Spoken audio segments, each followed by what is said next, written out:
Dans la vie, il y a toujours des solutions. C'est vrai, donc depuis une vingtaine d'années, on voit que la jacinthe couvre les lacs.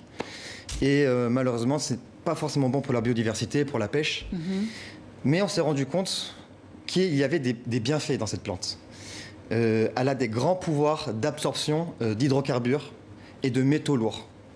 J'ai avec moi de la jacinthe séchée. Voilà, vous avez vu à la télé tout à l'heure, il y a à peine 2 minutes de la jacinthe. Et donc là, c'est séché. Voilà, vous la collectez, vous la séchez. Oui. Après, vous la mettez donc dans des zones où il y a de l'hydrocarbure. Elle absorbe en moins de 45 secondes tous les hydrocarbures. Et aussi les métaux lourds. C'est-à-dire que même les racines, là, quand la plante est à l'état naturel, elle absorbe aussi tous les métaux lourds. Uranium, plomb, mercure, arsenic. Tous des métaux lourds qu'on rencontre maintes et maintes fois, surtout en Amazone. Voilà. Pourquoi? Parce qu'il y a des mines d'or, il y a des puits de pétrole, et toutes ces activités polluent. Elles polluent l'environnement et aussi elles contraignent les peuples locaux. Parce qu'ils vivent de pêche, de chasse, de cueillette. Et aujourd'hui, avec notre mode de production, ils ne peuvent plus vivre avec leur tradition.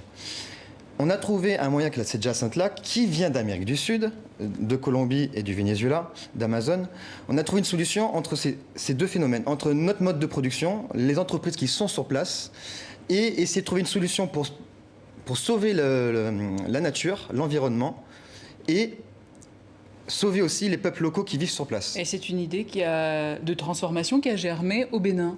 Voilà, en fait, il y a déjà de multiples entreprises dans le monde. Greenkeeper Africa, il y a aussi l'IMBE au Mexique, qui utilisent donc la jacinthe depuis 4 ans. Et nous aussi, on a fait de nombreuses recherches sur Internet. On a bien vu aussi qu'au Cambodge, en Somalie, dans de nombreux pays, on utilise la jacinthe pour en faire de l'artisanat avec les tiges. Donc c'est un nouveau marché qui s'ouvre en matière de développement durable. Exactement. Alors en fait, elle a un pouvoir d'absorption, mais aussi il y a tellement de biomasse qu'on peut donc fabriquer du biogaz, du combustible, de l'engrais.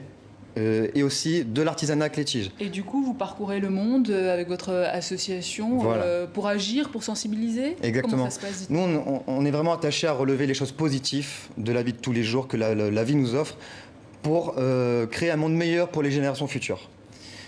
La Terre nous offre tout ce qu'il faut. Il y a des solutions pour subvenir à nos besoins, à nos problèmes. Donc là, pour cette année, on va partir 2 mois d'aventure de Bogota jusqu'à Buenos Aires, dans chaque pays du bassin amazonien.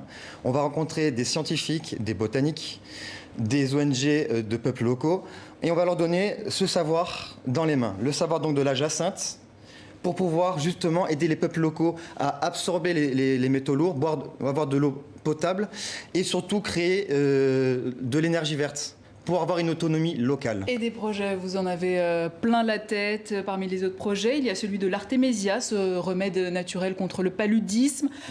En quoi consiste votre démarche? Alors c'est très simple, en fait, on travaille avec la maison de l'Artémésia, qui est une